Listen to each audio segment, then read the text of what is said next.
Hard year scheme 2025 Kerala engineering, architecture, pharmacy, medical കോഴ്സുകളായിട്ടുള്ള MBBS, BDS, അനുബന്ധ കോഴ്സുകളായിട്ടുള്ള homeo, Ayurveda, Siddha, Unani, agriculture, forestry, veterinary, fisheries, corporation and banking, climate change and environmental science and B Tech biotechnology.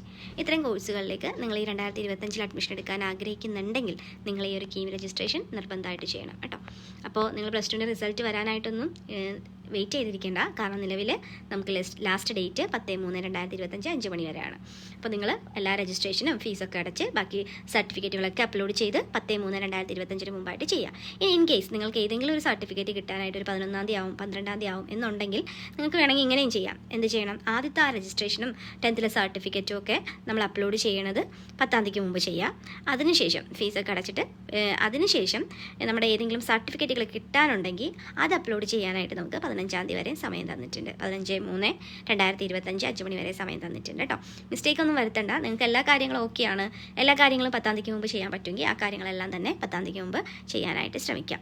പിന്നെ ഇവിടെ ഒരു കാര്യം മനസ്സിലാക്കേണ്ടത്, ഈ എൻട്രൻസ് കമ്മീഷനാണ് ഈ അഡ്മിഷൻ കാര്യങ്ങളൊക്കെ നടത്തുന്നത്. പക്ഷേ എൻട്രൻസ് കമ്മീഷൻ എഞ്ചിനീയറിംഗിനും ഫാർമസിക്കും മാത്രമാണ് എൻട്രൻസ് എക്സാം കേരളത്തിൽ നടത്തുന്നുള്ളൂ. മനസ്സിലായി? കേരളത്തിലെ ഗവൺമെൻറ് കോളേജുകളിലേക്കും ചില ഗവൺമെൻറ് കൺട്രോൾ സെൽഫ് ഫിനാൻസിങ് കോളേജുകളിലേക്കും അതുപോലെ തന്നെ പ്രൈവറ്റ് കോളേജുകൾ അല്ലെങ്കിൽ സെൽഫ് ഫിനാൻസിങ് കോളേജുകളിലെ നമ്മുടെ ഗവൺമെൻറ് സീറ്റുകളിലേക്കും ഒക്കെ അഡ്മിഷൻ നടത്താനായിട്ട് അല്ലെങ്കിൽ അഡ്മിഷൻ എടുക്കാനായിട്ട് നിങ്ങൾ ഈ ഒരു കീം രജിസ്ട്രേഷൻ ചെയ്താൽ മാത്രമാണ് സാധിക്കുള്ളൂ. അപ്പോൾ നിങ്ങൾക്ക് ഒരു സംശയം ഉണ്ടാവും. കാരണം എൻട്രൻസ് കമ്മീഷൻ ഇവിടെ എഞ്ചിനീയറിംഗിനും ഫാർമസിക്കും മാത്രമാണ് ഒരു എക്സാം നടത്തുന്നുള്ളൂ. പക്ഷേ ഞങ്ങൾ ആർക്കിടെക്ചറും അല്ലെങ്കിൽ അതായത് കൗൺസിൽ ഓഫ് ആർക്കിടെക്ചർ നടത്തുന്ന നാറ്റഡ് എക്സാമാണ് ആർക്കിടെക്ചർ അഡ്മിഷൻ എടുക്കാൻ ആഗ്രഹിക്കുന്നവർ എഴുതേണ്ടത്. അതുപോലെ തന്നെ മെഡിക്കൽ അനുബന്ധ കോഴ്സുകൾ എടുക്കാൻ ആഗ്രഹിക്കുന്നവർ നീറ്റുമാണ് എഴുതേണ്ടത്. അപ്പോൾ അതെന്തിനാണ് ഇവിടെ രജിസ്റ്റർ ചെയ്യണമെന്ന് ചോദിച്ചിട്ടുണ്ടെങ്കിൽ നമ്മൾക്ക് ഈ വരുന്ന റാങ്ക് എല്ലാം തന്നെ ഓൾ ഇന്ത്യ ലെവലിലുള്ള റാങ്കുകളായിരിക്കും അല്ലേ. ഇത് ഓൾ ഇന്ത്യ ലെവലിലുള്ള എക്സാമുകളാണ്, ഏത് നാറ്റായും നീറ്റും. അപ്പോൾ ഈ നമ്മുടെ റാങ്ക് കേരള റാങ്കിലേക്ക് ആക്കണം. അതിനുവേണ്ടി നമ്മൾ ഇപ്പോൾ രജിസ്റ്റർ ചെയ്ത് നമ്മുടെ ഈ ഒരു സ്കോറൊക്കെ വരുമ്പോൾ അപ്പോൾ ഇതിലേക്ക് ആഡ് ചെയ്താൽ മതി. എങ്ങനെ ആഡ് ചെയ്യണം എന്നൊക്കെ നമ്മൾ കറക്റ്റായിട്ട് ഇൻസ്ട്രക്ഷനൊക്കെ തരാം. അതുപോലെ തന്നെ തെറ്റാതെ തന്നെ ചെയ്ത് കൊടുത്താൽ മതി കേട്ടോ. അപ്പോൾ അതിന് വേണ്ടിയാണ് നമ്മൾ ഈ എൻട്രൻസ് കമ്മീഷൻ എഞ്ചിനീയറിംഗിനും ആർക്കിടെക്ചറിനും മാത്രം ഒരു എക്സാം പറയുന്നുള്ളൂ എങ്കിലും മറ്റു നാഷണൽ ലെവൽ എക്സാം എഴുതുന്ന കോഴ്സുകൾക്കും നമ്മൾക്ക് ഇവിടെ അഡ്മിഷൻ എടുക്കാൻ, കേരളത്തിൽ അഡ്മിഷൻ എടുക്കാൻ ഈ കീം രജിസ്ട്രേഷൻ നിർബന്ധമായിട്ട് ചെയ്യണം എന്ന് പറയുന്നത് കേട്ടോ. ഇനി മറ്റൊരു കാര്യം എന്ന് പറഞ്ഞാൽ, ഇപ്പോൾ എഞ്ചിനീയറിങ്ങിൻ്റെ നമ്മൾ എക്സാം എന്ന് പറയുമ്പോൾ കീം എഴുതി, കീമിൻ്റെ മാത്സ്, ഫിസിക്സ്, കെമിസ്ട്രി 3 പേപ്പറും എഴുതിയിട്ട് നമ്മൾ ഈ ഒരു ഇതിൻ്റെ സ്കോറ് നോർമലൈസ് ചെയ്ത് കീമിൻ്റെ സ്കോറും അതുപോലെ തന്നെ നമുക്ക് പ്ലസ് ടുവിന് കിട്ടിയേക്കുന്ന ചില മാർക്കുകളൊക്കെ എടുത്തിട്ട് ഒരു നോർമലൈസേഷന് വിധേയനാക്കിയിട്ടാണ് നമുക്കൊരു റാങ്ക് ലിസ്റ്റ് കീമിൻ്റെ വരുന്നത്. ഫാർമസി ആണെങ്കിൽ നമ്മൾ പ്ലസ് ടുവിൻ്റെ മാർക്കൊന്നും എടുക്കില്ല. നമ്മൾ എഴുതുന്ന എക്സാം ഫിസിക്സ്, കെമിസ്ട്രിയുടെ അപ്പോൾ ഇതെടുത്തിട്ടാണ് ആ ഒരു സ്കോർ തയ്യാറാക്കി നമുക്ക് അഡ്മിഷൻ എടുക്കാനായിട്ട്, അതിൻ്റെ റാങ്കിൻ്റെ ബേസിൽ അഡ്മിഷൻ എടുക്കാനായിട്ട് സാധിക്കുന്നത്. ഓക്കെ, ഇനി പ്രത്യേകം ശ്രദ്ധിക്കേണ്ട കുറച്ച് കാര്യങ്ങളുണ്ട്. ഇത് ഡീറ്റെയിൽ വീഡിയോ ആയിട്ട് വീട്ടിൽ ചെയ്തു തരാം. പക്ഷേ ഇത് ഒന്ന് ശ്രദ്ധിക്കാം. ഈ രജിസ്റ്റർ ഹിയർ എന്ന് പറയുന്നിടത്താണ് നമ്മൾ രജിസ്റ്റർ ചെയ്യേണ്ടത്. കണ്ടോ, എൻട്രൻസ് കമ്മീഷൻ്റെ വെബ്സൈറ്റ് cee.kerala.gov.in എന്നുള്ള വെബ്സൈറ്റാണ്. അതിൽ രജിസ്റ്റർ ഹിയർ എന്ന് പറയുന്ന ഈ ഒരു സ്ഥലത്താണ് നമ്മൾ രജിസ്റ്റർ ചെയ്യേണ്ടത്. അവിടെ ക്ലിക്ക് ചെയ്യുമ്പോൾ നമുക്കൊരു ആപ്ലിക്കേഷൻ പോർട്ടൽ എന്ന് പറഞ്ഞിട്ട് ലാസ്റ്റ് ഡേറ്റ് ഇവിടെ കൊടുത്തിട്ടുണ്ട്. അതിനുശേഷം നമ്മളിത് ചെയ്യണതിന് മുമ്പ് ശ്രദ്ധിക്കേണ്ട ഒരു കാര്യങ്ങളുണ്ട്. ഈ രജിസ്ട്രേഷൻ, ഈ ഫസ്റ്റ് സ്റ്റെപ്പായ രജിസ്ട്രേഷനാണ് നിങ്ങൾ 10/3/2025 മുമ്പ് ചെയ്യണം എന്ന് പറയുന്നത്. ഓക്കെ, എല്ലാ കാര്യങ്ങളും 10/3/2025 മുമ്പ് ചെയ്യാം. ഇൻ കേസ് നിങ്ങൾക്ക് ചില സർട്ടിഫിക്കറ്റുകൾ കൂടി കിട്ടാനുണ്ട് എങ്കിൽ 15-ാം തീയതി വരെ സമയമുണ്ട്, അതിനുള്ളിൽ ചെയ്താൽ മതി. അപ്പോൾ ഈ ആദ്യത്തെ രജിസ്ട്രേഷൻ ഉണ്ടല്ലോ, നമ്മൾ ഒരു മൊബൈൽ നമ്പറും മെയിൽ ID-യും ഒക്കെ കൊടുത്തിട്ട് നമ്മൾ ചെയ്യുന്ന ഒരു രജിസ്ട്രേഷൻ. ഓക്കെ, അത് ഇനി നമുക്ക് തിരുത്താൻ പറ്റില്ല. സോ ഈ മൊബൈൽ നമ്പർ നമ്മളൊരു OTP വന്നാൽ അറിയുന്നത്, ഇപ്പോൾ എക്സാമ്പിൾ നമ്മളൊരു പാസ്വേഡൊക്കെ ക്രിയേറ്റ് ചെയ്തു, പിന്നെ നമ്മൾ ലോഗിൻ ചെയ്യാൻ, അതായത് വീണ്ടും നമ്മൾക്ക് ഈ എന്തെങ്കിലും കാര്യങ്ങളൊക്കെ ഉണ്ടെങ്കിൽ നമ്മൾ ഇവിടെ ബാക്കിലേക്ക് പോയാൽ നമുക്ക് കാണാൻ പറ്റും. ബാക്കിലേക്ക് പോയാൽ നിങ്ങൾക്ക് കാണാൻ പറ്റും നമ്മളുടെ വീണ്ടും ഒരു ലോഗിൻ ചെയ്യാനുള്ള ഒരു ടാബ് അവിടെ ഉണ്ട്. അപ്പോൾ അങ്ങനെ ലോഗിൻ ചെയ്യുമ്പോൾ നമ്മൾ ക്രിയേറ്റ് ചെയ്യണ പാസ്വേഡ് നമുക്ക് ഓർമ്മ വേണം. ഇൻ കേസ് നമ്മൾ ചിലപ്പോൾ ക്യാപിറ്റൽ ലെറ്ററാണ് അടിച്ചത്, ഓർമ്മയില്ല, നമുക്ക് ലോഗിൻ ചെയ്യാൻ പറ്റുന്നില്ല. ദെൻ നമ്മളവിടെ ഫോർഗെറ്റ് പാസ്വേഡ് എന്ന് പറഞ്ഞിട്ട് ഒരു ലിങ്ക് ഉണ്ടാവും. അതിൽ ക്ലിക്ക് ചെയ്താൽ നമുക്ക് ഇൻസ്ട്രക്ഷൻ വരുന്നത് നമ്മുടെ മെയിൽ ID-യിലേക്കോ മൊബൈൽ നമ്പറിലേക്കോ ആയിരിക്കും. അപ്പോൾ അതുകൊണ്ടാണ് പറയണത്, ഈ ഒരു ഫസ്റ്റ് രജിസ്റ്റർ ചെയ്യണ മൊബൈൽ നമ്പറും മെയിൽ ID-യും നിങ്ങൾക്ക് ഇനി മാറ്റാൻ പറ്റില്ല. ഇത് രണ്ടും കൊടുക്കുമ്പോൾ നമ്മൾ ഇത് മെസ്സേജ് വന്നാൽ അറിയണ ഒരു നമ്പറൊക്കെ കൊടുക്കാനായിട്ട് തെറ്റിപ്പോവാതെ കൊടുക്കാനൊക്കെ ആയിട്ട് ശ്രദ്ധിക്കണം. ഓക്കെ, അതുപോലെ തന്നെ തിരുത്താൻ പറ്റാത്തൊരു കാര്യമാണ് നിങ്ങളുടെ പേര്, ഡേറ്റ് ഓഫ് ബർത്തും.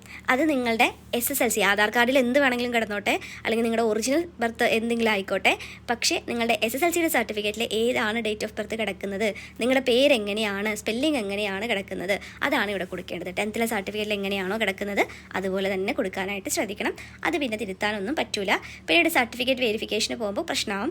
സോ ഈ ആദ്യത്തെ രജിസ്ട്രേഷൻ നിർബന്ധമായിട്ട് 10th സർട്ടിഫിക്കറ്റ് നിങ്ങളുടെ അടുത്ത് വെച്ചിട്ട് തന്നെ ചെയ്യാനായിട്ട് ശ്രദ്ധിക്കാം. ഇനി അടുത്ത സ്റ്റെപ്പ് എന്ന് പറയുന്നത് ആപ്ലിക്കേഷൻ ഫില്ല് ചെയ്യലാണ്. അവിടെ നമ്മുടെ ബേസിക് ഡീറ്റെയിൽസും കമ്മ്യൂണിക്കേഷൻ ഡീറ്റെയിൽസും അക്കാദമിക് ഡീറ്റെയിൽസും റിസർവേഷൻ ഡീറ്റെയിൽസും ഒക്കെ കൊടുത്തിട്ടുണ്ടാവും. ആനുവൽ ഫാമിലി ഇൻകം ചോദിച്ചിട്ടുണ്ടാവും. അപ്പോൾ ഈ ഇവിടെ റിസർവേഷൻ നിങ്ങൾ SC ST ആണെങ്കിൽ അങ്ങനെ കൊടുക്കുക. OBC അവിടെ ഡ്രോപ്പ് ഡൗൺ ഉണ്ടാവും, ഞാനത് കാണിച്ചു തരാം. അപ്പോൾ അതിൽ ചൂസ് ചെയ്ത് കൊടുക്കുക. ഏതെങ്കിലും റിസർവേഷൻ ഉള്ളവർ കൊണ്ടുപോയി ജനറൽ എന്ന് കൊടുക്കരുത്. അത് കൊടുത്താൽ പിന്നെ നിങ്ങൾക്ക് പണി കിട്ടും. റിസർവേഷൻ ഉണ്ടെങ്കിൽ നമുക്ക് കുറച്ചും കൂടി ഈസിയാണ് അഡ്മിഷൻ കിട്ടാൻ. സോ SC ST ആണെങ്കിൽ അങ്ങനെ കൊടുക്കുക. അതല്ല വേറെ ഏതെങ്കിലും റിസർവേഷൻ ഉണ്ടെങ്കിൽ അത് കൊടുക്കുക. ചിലപ്പോൾ അതേഴ്സ് എന്ന് പറഞ്ഞായിരിക്കും കിടക്കണേ, അല്ലെങ്കിൽ ഡ്രോപ്പ് ഡൗൺ ചെയ്ത് നോക്കുക. അതിൽ നിങ്ങളുടെ SSLCയുടെ സർട്ടിഫിക്കറ്റ് എടുത്താൽ നിങ്ങൾക്ക് അറിയാം ഏതെങ്കിലും റിസർവേഷൻ ഉണ്ടോ എന്നൊക്കെ സർട്ടിഫിക്കറ്റിൽ അറിയാൻ പറ്റുന്നത്. അതായത് നിങ്ങളുടെ റിലീജിയൻ അല്ലെങ്കിൽ കാസ്റ്റ് എന്താണെന്നുള്ളതാണ്. അതവിടെ ഡ്രോപ്പ് ഡൗൺ ചെയ്താൽ നിങ്ങൾക്ക് ഉണ്ടെങ്കിൽ അത് കൊടുക്കുക. അതല്ല വെറുതെ ഒരു അതേഴ്സ് എന്ന് മാത്രം ഉള്ളൂവെങ്കിൽ അങ്ങനെ കൊടുക്കുക. ഞാനത് ഡീറ്റെയിൽ ആയിട്ട് പറഞ്ഞുതരാം. ഓക്കെ, അതിനുശേഷം നിങ്ങൾ ആപ്ലിക്കേഷൻ ഫീസാണ് നമുക്ക് ഓൺലൈനായിട്ട് GPay ഉപയോഗിച്ചിട്ടോ നെറ്റ് ബാങ്കിങ് ഉപയോഗിച്ചിട്ടോ എങ്ങനെ വേണമെങ്കിലും നിങ്ങൾക്ക് ചെയ്യാം. ഓക്കെ, ഇത് ഒരു കാര്യമുണ്ട്, നിങ്ങൾ ഫോണിൽ വീട്ടിലിരുന്ന് ചെയ്യാതിരിക്കാൻ നോക്കുക കേട്ടോ. നിങ്ങൾ ഡെസ്ക്ടോപ്പോ ലാപ്ടോപ്പോ ഉപയോഗിച്ചിട്ട് വീട്ടിലിരുന്ന് നിങ്ങൾക്ക് നന്നായിട്ട് ചെയ്യാൻ അറിയാമെങ്കിൽ വീട്ടിലിരുന്ന് ചെയ്യുക, അല്ലെങ്കിൽ അക്ഷയയിലോ കഫേയിലോ പോയി ചെയ്യുന്നതായിരിക്കും നല്ലത് കേട്ടോ. ഫോണിൽ ഒരിക്കലും ഇത് ചെയ്യാതിരിക്കാൻ ശ്രമിക്കുന്നതാണ് നല്ലത് കേട്ടോ. നിങ്ങൾക്ക് ചിലപ്പോൾ ഈ ഡ്രോപ്പ് ഡൗൺ ഒന്നും കറക്റ്റായിട്ട് കാണാൻ പറ്റില്ല. സോ നിങ്ങൾ ഫോണിൽ ചെയ്യാതിരിക്കുന്നതാണ് നല്ലത്. ഇനി നിങ്ങൾക്ക് ഇവിടെ ഇമേജസ് കൊടുക്കാനുണ്ട്. നമ്മുടെ ഫോട്ടോഗ്രാഫും സിഗ്നേച്ചറാണ് ഇമേജസ് ആയിട്ട് വരുന്നത്. പിന്നെ നിങ്ങളോട് എടുത്തു പറയാനുള്ളൊരു കാര്യം, നിങ്ങളുടെ PDF ക്ലിയർ ആയിട്ട് എങ്ങനെയെങ്കിലും ആ ഒരു കാര്യം ചെയ്ത് വെക്കുക എന്ന് വിചാരിച്ചിട്ട് നിങ്ങളുടെ സർട്ടിഫിക്കറ്റുകൾ PDF ആക്കി വെക്കരുത്. നല്ല വെളിച്ചത്തിൽ സ്കാൻ ചെയ്ത് PDF ആക്കുക. കാരണം ഈ PDF ഇരുന്ന് നിങ്ങളുടെ റിസർവേഷനൊക്കെ വേണ്ടി വായിച്ച് നോക്കുന്നത് ഒരു മനുഷ്യരല്ല. പണ്ടൊക്കെയാണെന്ന് പറഞ്ഞാൽ നമ്മളിങ്ങനെ കണ്ണ് വെച്ച് നോക്കി, അത് കണ്ണ് വെച്ച് ഇങ്ങനെ ഇതാക്കി ഒക്കെ നമ്മൾ നോക്കി എങ്ങനെയെങ്കിലുമൊക്കെ വായിച്ചെടുക്കാൻ പറ്റുമെന്നൊക്കെ ഉള്ള രീതിയിൽ ചിലപ്പോൾ ശ്രമിച്ചിട്ടുണ്ടാവാം. പക്ഷേ ഇപ്പോൾ ഇത് നമ്മൾ PDF ആക്കുമ്പോൾ വല്ല ബ്ലറായി പോകുകയോ ക്ലിയർ അല്ലെങ്കിലോ ഒക്കെ നിങ്ങൾ വീണ്ടും സർട്ടിഫിക്കറ്റുകൾ അപ്ലോഡ് ചെയ്തുകൊണ്ടിരിക്കേണ്ടി വരും. അതായത് കറക്റ്റ് അതോറിറ്റി എന്നാണെങ്കിൽ പോലും അതിനെയൊക്കെ പറ്റി പറഞ്ഞു തരാം. പക്ഷേ PDF ആക്കുന്നത് കറക്റ്റ് അല്ലെങ്കിൽ നിങ്ങൾക്ക് വീണ്ടും പണി കിട്ടിക്കൊണ്ടിരിക്കും. അപ്പോൾ അതുകൊണ്ട് ആദ്യം തന്നെ നിങ്ങൾ ഈ സർട്ടിഫിക്കറ്റുകളൊക്കെ ഒന്ന് ക്ലിയർ ആയിട്ട് നല്ല വെളിച്ചത്ത് വെച്ച് നേരെ പിടിച്ച് ഷെയ്ക്കില്ലാതെ ക്ലിയർ ആയിട്ട് PDF ആയിട്ട് അതൊന്ന് പേരിട്ട് കൊടുക്കുക. അതിന് ഓരോന്നിനും അല്ലെങ്കിൽ നമ്മൾ അപ്ലോഡ് ചെയ്യേണ്ട സ്ഥലം മാറിപ്പോകും. കമ്മ്യൂണിറ്റി സർട്ടിഫിക്കറ്റ് കൊണ്ടുപോയി കൊടുക്കേണ്ടവർക്ക് ഇൻകം സർട്ടിഫിക്കറ്റ് കൊണ്ടുപോയി കൊടുക്കും. ഞാനല്ലോ ഒരു മനുഷ്യനാണ് ഇത് നോക്കുന്നതെങ്കിൽ നമ്മൾ ഒരു പേപ്പറാണ്, ഇപ്പോൾ ഓൺലൈനൊന്നുമല്ല, ഒരു പേപ്പറിലാണ് നമ്മുടെ സർട്ടിഫിക്കറ്റൊക്കെ വന്നേക്കാണ്, ഓർഡർ മാറിയാലും നമ്മൾ അതെടുത്ത് വെച്ച് ഓക്കെ ആക്കാൻ നോക്കും. പക്ഷേ അതൊന്നും ഇപ്പോൾ നടക്കൂല. അതുകൊണ്ട് PDF ആക്കുമ്പോഴും അതുപോലെ അതിനൊരു പേര് കൊടുക്കാനും ക്ലിയർ ആവാനും ഒക്കെ നിങ്ങൾ ശ്രദ്ധിക്കണം. സർട്ടിഫിക്കറ്റുകൾ അപ്ലോഡ് ചെയ്യണോടത്ത് മാറിപ്പോകരുത്. പിന്നീട് നമ്മളോട് അപ്ലോഡ് ചെയ്യാൻ പറഞ്ഞുകൊണ്ടിരിക്കുകയെ മനസ്സിലാവണ്ടോ. അപ്പോൾ അതുകൊണ്ട് ഒരിക്കലും ബ്ലർ ആവരുത്, ക്ലിയർ ആയിട്ട് അത് തന്നെ ചെയ്യുക കേട്ടോ. അതായത് പിന്നീടെന്ന് പറഞ്ഞാൽ ഇത് ശരിയാവണ വരെ പറഞ്ഞുകൊണ്ടിരിക്കുന്നല്ല, കുറച്ച് സമയം 2 പ്രാവശ്യമൊക്കെ തരും, ഇപ്പോഴല്ല പിന്നീട്.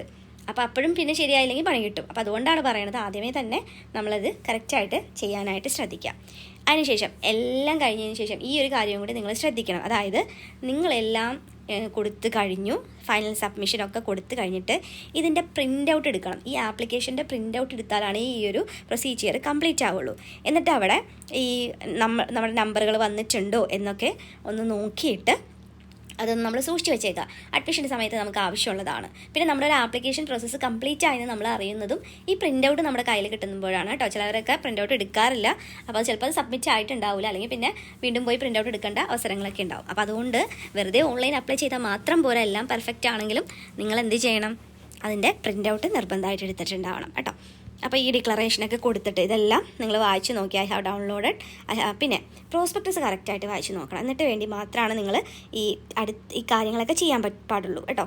സർട്ടിഫിക്കറ്റുകളൊക്കെ വാങ്ങിച്ച് വെച്ച് എല്ലാം ചെയ്തതിന് ശേഷം മാത്രമാണ് നമ്മൾ ഇത് ചെയ്യാൻ പറ്റുള്ളൂ. അപ്പോൾ ഓർക്കുക, ഈ രജിസ്ട്രേഷനിൽ പേര്, date of birth, mobile number, വീണ്ടും മൊബൈൽ നമ്പർ അടിക്കാൻ പറയുന്നുണ്ട്, മെയിൽ ID, നമ്മുടെ വീണ്ടും മെയിൽ ID പറയുന്നുണ്ട്, നമ്മൾ ക്രിയേറ്റ് ചെയ്ത പാസ്വേഡ് കൊടുക്കുക, വീണ്ടും നമ്മൾ ആ പാസ്വേഡ് ഒന്നുകൂടി കൊടുക്കുക, കോഡ് ആക്സസ് ചെയ്ത് രജിസ്റ്റർ ചെയ്യുക. ഈ കാര്യങ്ങൾ നിങ്ങൾക്ക് തിരുത്താൻ പറ്റില്ല. ഞാൻ നേരത്തെ പറഞ്ഞ പോലെ നമുക്ക് എന്തെങ്കിലും ഒരു കാര്യങ്ങൾ വരുന്നുണ്ടെങ്കിൽ ഇതിലേക്ക് വരുമ്പോൾ നമുക്ക് മെസ്സേജ് അറിയാൻ പറ്റുന്ന കാര്യങ്ങളായിരിക്കണം. അപ്പോൾ ഇത്രയൊരു ഷോർട്ടാണ്. വീണ്ടും കൂടുതൽ വീഡിയോ ആയിട്ട് നമ്മൾ കറക്റ്റായിട്ട് ചെയ്യുന്നതൊക്കെ പറഞ്ഞുതരാം. Take care, stay blessed. Thank you.